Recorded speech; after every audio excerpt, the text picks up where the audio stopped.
Bonjour, j'espère que vous allez bien. Alors aujourd'hui, on va faire un point bourse. Voilà, on n'a pas fait depuis longtemps. Bon, alors évidemment, l'économie est booming. Je vous donne un exemple. Ferrari, sur le premier trimestre, il a vendu 2771 voitures. Je ne sais pas si vous vous rendez compte, mais pour Ferrari, c'est très important. Ça veut dire que son chiffre d'affaires a progressé de 8,5% à plus d'1 milliard d'euros. Alors, comme souvent, si vous voulez, quand le chiffre d'affaires parce que 8,5% c'est beaucoup, hein. Quand le chiffre d'affaires progresse beaucoup, sur beaucoup d'entreprises, ça a un effet de levier sur le résultat d'exploitation. Et le résultat de l'exploitation, l'EBITDA de Ferrari, il est à plus 18,6%. Voilà. Et donc, si vous voulez, on a ça sur beaucoup de valeurs, hein, ce qui explique qu'on ait eu la flambée boursière que l'on a. Si on prend des chiffres non plus micro mais macro, j'en ai pris un au hasard. J'ai pris le dernier baromètre Pôle emploi. Je vous ai mis, vous avez ici le graphique.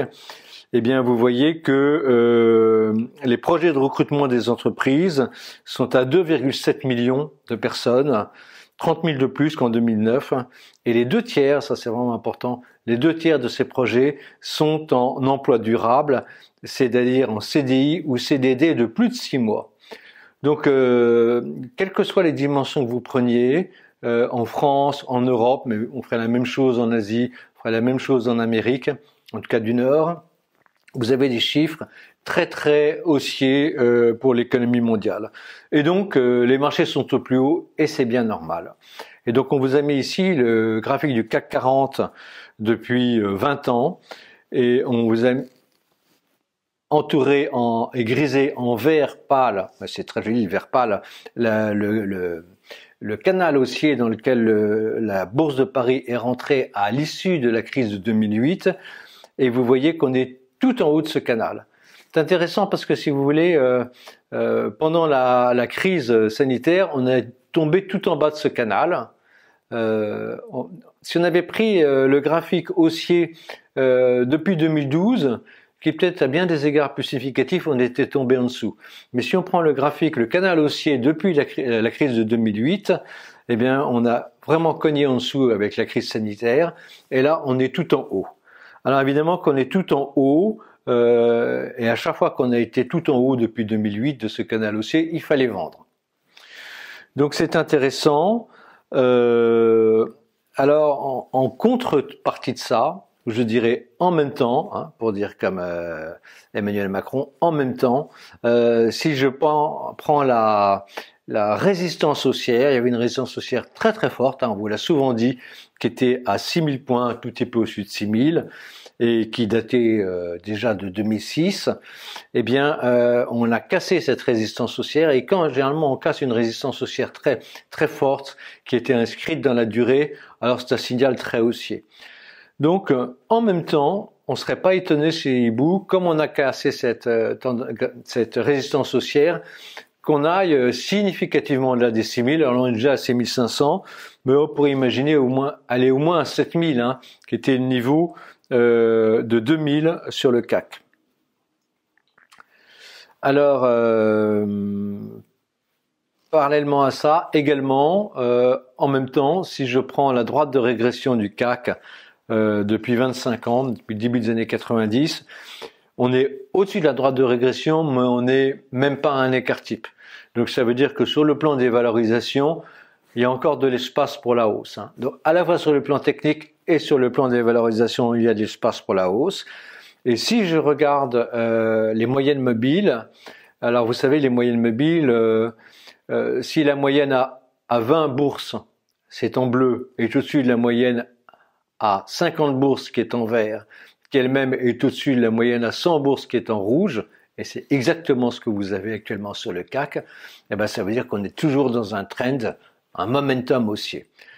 Donc, à la fois en termes de valorisation par rapport au grand canal haussier de la bourse depuis 2008, on est tout en haut, on devrait vendre, mais en même temps, on a 3 indices parallèles qui nous disent, eh ben, on pourrait tout de même aller un chouïa au-dessus. Et donc, ça, c'est un peu contradictoire. Et nous, c'est assez difficile de prendre position. Et donc, souvent, quand c'est assez difficile, ce qui est intéressant, c'est d'aller voir qu'est-ce que fait le marché directeur. Alors, le marché directeur mondial, c'est le marché américain. Donc, on prend le Standard & Poor's 500 et on vous a mis le canal haussier du Standard & Poor's 500 depuis 2008 et le graphique depuis 20 ans. Et donc, vous voyez qu'effectivement, depuis 2008, on est rentré dans un magnifique canal haussier et que à chaque fois qu'on a été en haut de ce canal haussier sur la bourse de New York, il fallait vendre. Et là, on est tout en haut et on l'a même un peu cassé.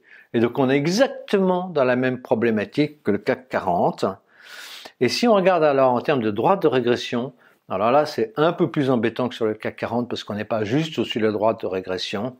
On est exactement entre 1 et 2 écarts types. Et sur la bourse américaine, et déjà sur toutes les bourses, quand on est à 2 écarts types, il faut toujours vendre. Donc on n'y est pas, mais on n'est vraiment pas loin. Et en contrepartie de ça, si on prend les moyennes mobiles, exactement comme dans le CAC 40, en termes de momentum, on a un très beau momentum avec la 20 bourse qui est au-dessus de la 50, qui est au-dessus de la 100.